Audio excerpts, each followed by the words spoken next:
Thank you, Mr. President.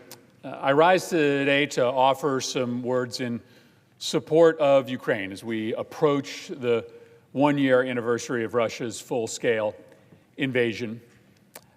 Although the United States government made public warnings about this premeditated attack for months in advance, it is still, frankly, shocking in retrospect when you think about what has occurred over the last 12 months. Russia trying to expand its borders through invasion. Now, maybe we were naive to think that this practice went by the wayside after World War II. It was common practice for powers for centuries beforehand. But the world has seen a level of brutality and devastation that is hard to contemplate. How unthinkable it was that in 2022, a major power would launch a land war, a war of aggression in the middle of Europe. Pundits and analysts, right, they said that Kyiv would fall in a matter of days. That was the expectation. But the Ukrainian people had different plans. They fought back bravely, and we watched in awe. We still watch in awe as President Zelensky stayed in Kyiv, rallied his country in defiance of Russia's attempt to recolonize Ukraine. The world responded practically overnight, thanks to President Biden, who saw this coming, who rallied the world to Ukraine's defense, getting them the aid that they needed, especially in those early days, and treating Russia like a global pariah. It was clear from the beginning that Russia's aggression was not going to be able to be rationalized or minimized. We didn't have the luxury as the United States, the world's preeminent power, of sitting on the sidelines. The American people got this then, and they still get it now. Across the political spectrum in this country, progressives, moderates, conservatives, understand how much is at stake in Ukraine, both morally and strategically. Because what have we seen? We've seen Russia launch this unprovoked, barbaric war of conquest against its democratic neighbor. We've watched how they deliberately target apartment buildings, hospitals, churches, electricity grids to try to bring the maximum amount of misery to Ukrainian families. How the Russian military uses murder, rape, and torture as systematic tools against the Ukrainian civilian population. And how Russian propagandists boast of kidnapping Ukrainian children and threaten to wipe out the Ukrainian language and culture. There are 40 camps with upwards of 6,000 children that have literally been kidnapped out of Ukraine and brought to Russia. The scale of this barbarity is hard to explain. The images that we've seen from Bucha and Mariupol, they are seared into our collective conscience. And Americans also, I really think this, they understand the strategic consequences that would come to America if Russia was just allowed to crush Ukraine, if we hadn't stood in their way along with the Ukrainian people. What would have happened is that Putin would have been emboldened. It would have given him the green light to march on other NATO allies, potentially drawing the United States into a longer, far more costly war and putting American troops in harm's way. That's what I believe, and that's what most Americans believe. But this is important stuff, right? This is war and peace. We're talking about tens of billions of American taxpayers that are being sent to Ukraine for the defense of Ukraine. So, of course, those of us who support Ukraine should welcome a debate over whether the United States should be involved in this war. But I'm just going to tell you that the growing chorus of opposition to supporting Ukraine from Republicans, mostly radical Republicans in the House of Representatives, does not feel to me like on-the-level criticism of U.S. support for the war. Listen, I'm going to be honest with my colleagues. I think Democrats probably got too wound up in trying to figure out if Donald Trump was involved in some hidden conspiracy with Vladimir Putin. All of this focus on intrigue kind of made us blind to what was right in front of our face. That Donald Trump had this huge crush on Vladimir Putin and his authoritarian rule of Russia. And he still does. Donald Trump wanted to turn himself into a quasi-dictator here in the United States. That's what January 6th was about. That's why the floor of the Senate was occupied by his supporters. And Trump was jealous when he watched how easy it was for Putin to stay in power permanently and what a hassle it was for Donald Trump to have to go through these pesky free elections. Now, Trump's admiration for Putin, it's turned into a collective right-wing obsession. Turn on Tucker Carlson virtually any night, and you're going to hear him lionizing Putin and pushing, often line for line, Russian disinformation.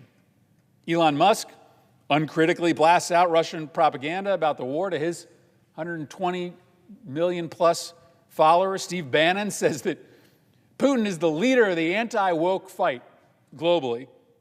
Donald Trump Jr., I follow him on social media. He's relentlessly making fun of Zelensky online. QAnon sites say that Russia's war in Ukraine is righteous because it's just the next front in the war against these global sex traffickers that apparently are operating out of pizza parlors in Northwest D.C. and Ukraine. I could go on, but you get it, right? And Putin, he gets it too. He's counting on the right wing to advance Russian propaganda and exploit our internal divisions. It's not surprising or shocking. The hot new thinkers on the right, they aren't really for democracy any longer. The new right, the alt-right, whatever you want to call it, they think that democracy has outlived its usefulness and needs to be destroyed, replaced by something else, like a quasi-monarchy or a CEO-style government.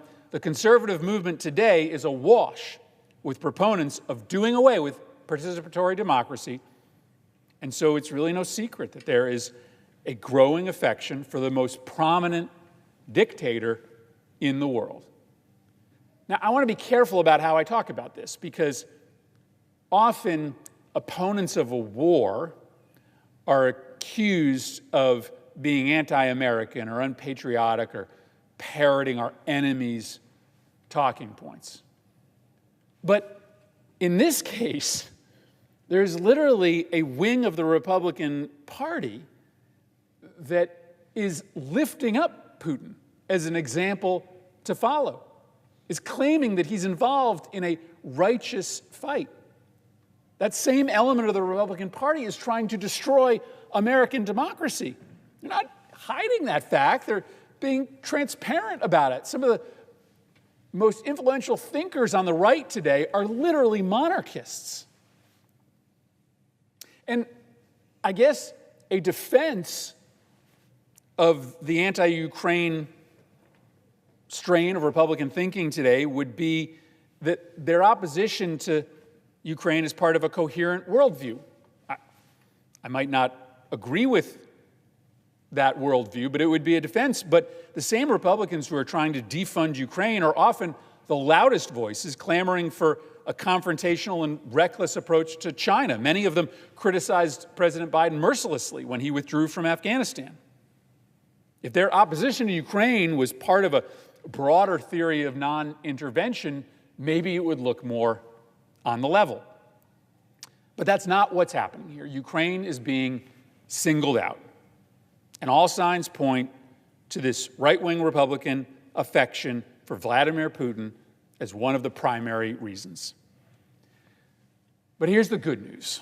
The good news is, in spite of this turn inside the Republican Party against Ukraine, support for Ukraine remains popular amongst the American people.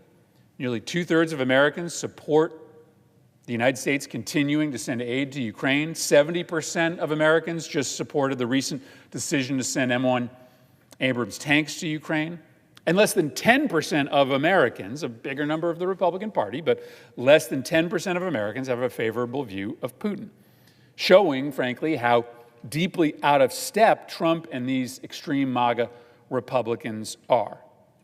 And while there are more Republican senators questioning whether we should stick with Ukraine today than there might have been 6 months ago, it is still true that most Republicans in this body, in the United States Senate, still support Ukraine.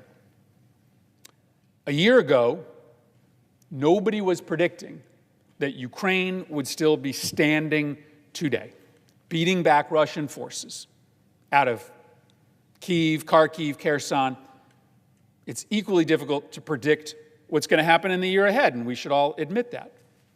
But I will say this, we should be clear-eyed about the likelihood that either side is going to achieve all its political objectives on the battlefield. Like most of my constituents in Connecticut, I'd like nothing more for this war to end and for diplomacy to secure a free Ukraine. But Ukraine can't negotiate a peace settlement with itself. And right now, Vladimir Putin is not interested in negotiations or a peaceful settlement. For those people telling Zelensky they should sit down with Putin, today, any agreement they write wouldn't be worth the paper it's written on. The day may come when Putin judges that continued aggression no longer serves his personal interests, and our job as the collective West is to convince him of that by demonstrating the limits of his power. And that's essentially what I believe, that you have to show Putin, demonstrate for him the limits of his power. And I just suspect that there is still some way to go before we reach that point. The new contemplated Russian offensive tells us that much.